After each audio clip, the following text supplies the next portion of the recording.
Hi, welcome back to Burning River Bushcraft. Today we're going to be making a carving hatchet. So a carving hatchet is actually one of my favorite tools. Recently I just did a video. This is a hewing hatchet. So this is an antique hewing hatchet. I installed a steam bent handle, so the handle is actually offset away from the workpiece. I had a straight and a hewing head that were very, very similar. I modified this. I rounded the head a little bit to try this handle design out. This is a different handle than what I'm used to. I like it. I like everything about it, except the weight's just a little bit too heavy. Now, I will not modify this at this time. I'm gonna leave this hatchet just like it is. This is gonna be for more heavy stock removal. So the same time I picked up this head, I picked up this hatchet here. So this is another broad-faced hewing hatchet, but this one's straight. There's no offset to this one. I thought when I got them that they are almost identical, but this one is significantly larger. So rather than modify this one, since this one's all set up and ready to go, sharpened, and kind of works well for what I'm using it for, I'm gonna modify this head and try to get the weight down significantly. Once I modify this head and take the weight down where it's gonna be comfortable for me to use, I have a second steam bent handle identical to the first that I'm gonna install. So if I wanted to make this hatchet head the exact same weight as this, it's a pretty simple process. I just trace it over. Because this one's a little heavier than I would like, I'm gonna have to use this as a guide and then just go ahead and cut in on the sides to get closer to the weight I'm after. So if this is the kind of thing you like, go ahead and subscribe to the channel, like the video, leave me a comment in the comment box, and ring the bell to be notified of my latest videos. I also teach classes at outdoorcore.com, and you can find me on Instagram and Facebook at Burning River Bushcraft. So in addition to this antique, I also kind of fond of my Gransford carving hatchet. So I'm going to be taking properties of both of these hatchet heads. I'm probably going to get this swoop. I'm probably going to curve under a little bit, under the bit. So I'm going to kind of mix and match these two styles of hatchets and try to make one style head that works for me at the weight I like with this bent offset handle. So as far as the target weight, I'm not exactly sure where I'm trying to get with this. Probably with the head and the handle together, about like this is fine. This is pretty good, except maybe just a little bit heavier. So I would probably try to get it a little bit heavier than this one. So this head is fine for heavy work. So it works really well when I'm making a bow and just trying to take off, mass quantities of wood quickly. This one works out pretty well. I may also struggle with the weight because of the handle. This has kind of got some contours to it that doesn't show up very well on camera, but you can see it's a skinny, small handle. I prefer, and usually have used in the past, more of a sculptured handle. So this has got a big palm swell on it. I can float around to different hand positions. So this is still my favorite. I'm trying this out and it's working for me, but not exact. So because I have a second head, I'm going to try to get the weight a little bit heavier than this and a little bit lighter than this one. So before I make any cuts, I will go ahead and weigh these. I will put the weight for the straight bit.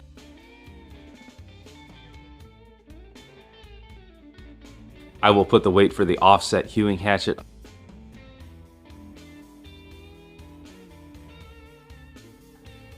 And I will put the weight for the Gransford carving hatchet up.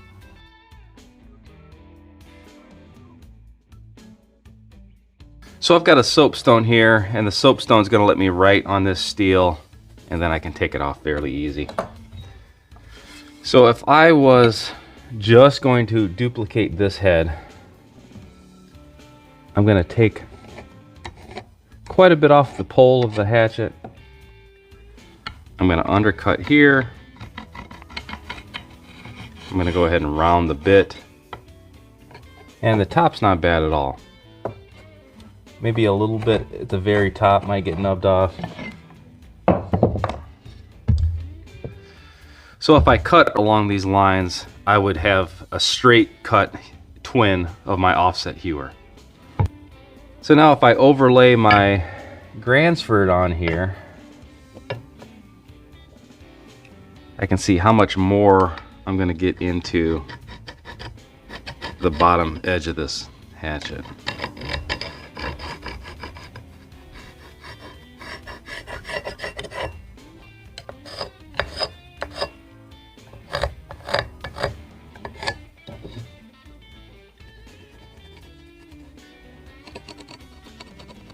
So here's both of these heads overlaid, and I'm definitely gonna follow this bottom contour. I think I'm gonna leave the head a little bit longer.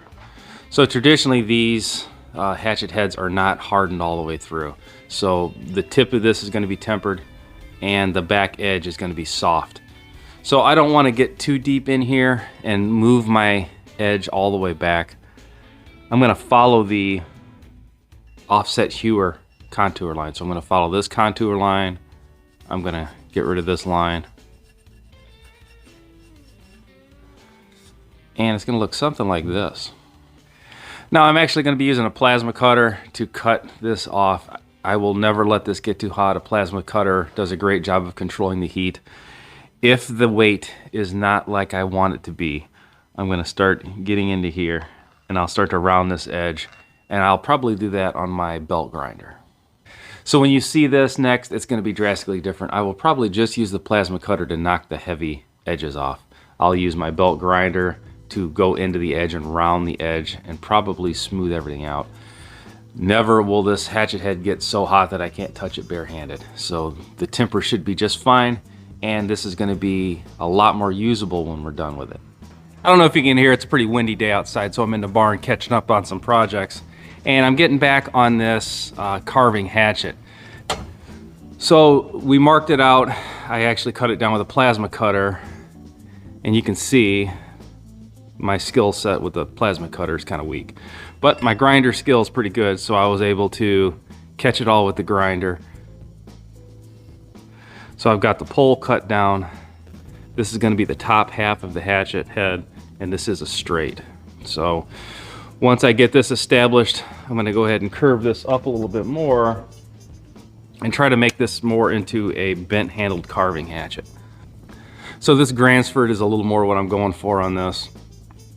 So I'm gonna sweep this back once I get it mounted on a handle. But I got from this plasma cut to this smooth cut just with a 36-inch belt. And you could have done the whole thing with a grinder. It is, you build up heat a whole lot faster. So this plasma cutter was a lot faster, and now all I have to do is just kind of level it out and take out some of the dips.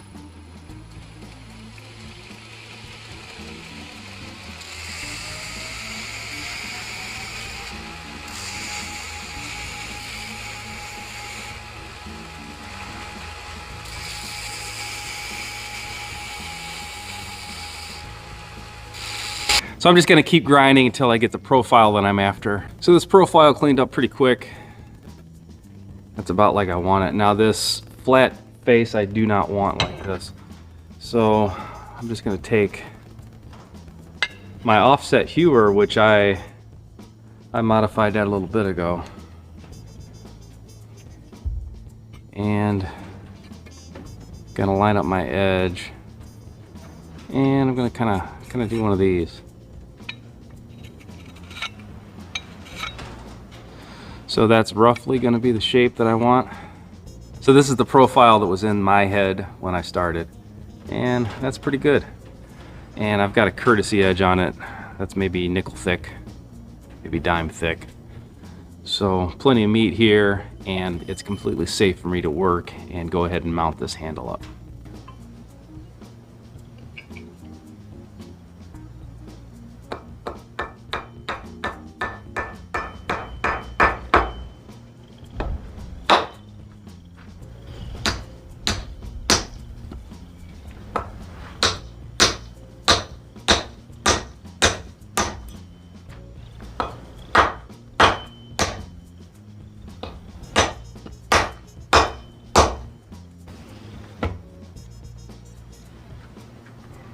The handle went on pretty seamlessly actually, and it's finished out razor sharp here if I get more of that paper.